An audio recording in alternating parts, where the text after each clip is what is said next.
Absolutely, the breathing exercises. What is that first step to, because there's so many people that are going through different forms of grief, or they have that trauma that you've described that goes back a long way. If they're listening to this now and they've stumbled this far into the conversation and they're thinking, I'm so far away from that, Wim. I'm so far away. I've got my shirt and tie on. I'm in the city. I know I'm unhappy. I can feel it in my bones, but I know no other way. What is the first step? Absolutely, the breathing exercises. These breathing exercises in 2014 were capable to show, just like scientifically, hormonally, looking at the nervous system, the depth which we entered with these breathing exercises in this comparative study showed that we were able to tap into the autonomic nervous system and innate immune system, which was considered to be impossible in science. And now it is there.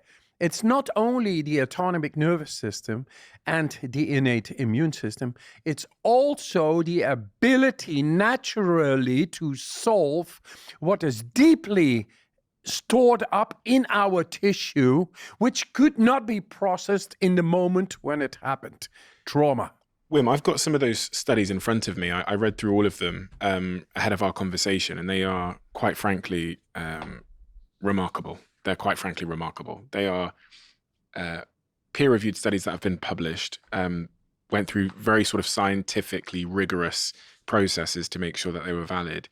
And in these studies, we see breakthroughs that I think in the past people thought were impossible. But if we just focus in then on that breathing, because you described that as the first step. If I have never breathed in my life, I've never done it, I've never heard about it, I'm skeptical to it. I think breathing is just something we don't think about.